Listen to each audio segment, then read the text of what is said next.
Kita bergeser ke Sumatera Utara. Saudara, keluarga wartawan korban kebakaran di Kabupaten Karo, Sumatera Utara mendatangi markas Puspom TNI Angkatan Darat di Gambir, Jakarta Pusat. Mereka melaporkan anggota TNI berpangkat Kopral 1 yang diduga sebagai otak pelaku pembakaran.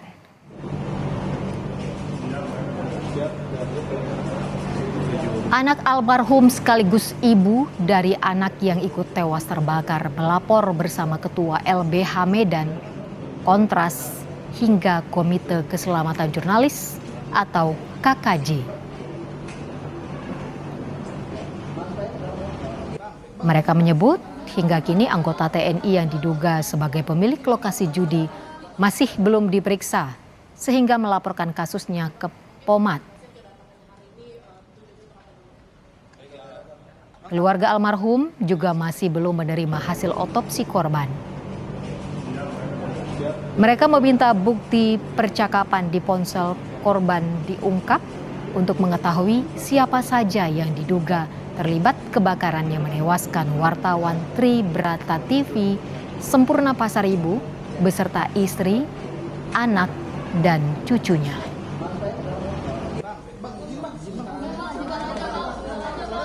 Prosedur harus begitu, dari habis laporan maka kan akan ada lakukan penyelidikan dan penyidikan, maka lidik dulu baru penyidikan, nah gitu.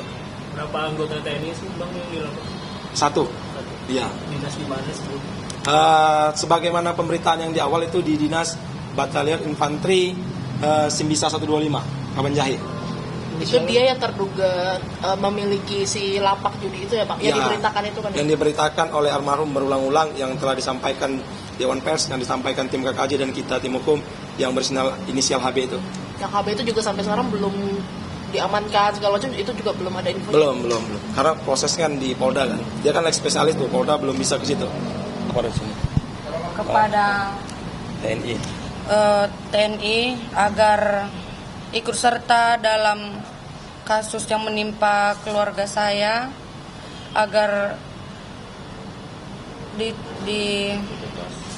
diusut tuntas. Ya, mungkin itu. Sampai saat ini masih ada ancaman nggak kepada keluarga dari Mas ini? Belum ada. Mungkin itu ya, Bang.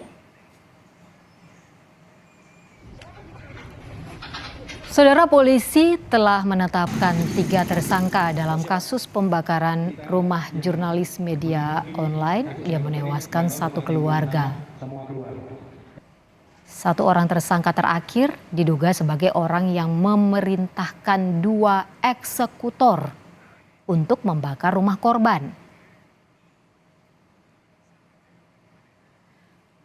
Polisi hingga saat ini masih terus mendalami peran dari masing-masing tersangka.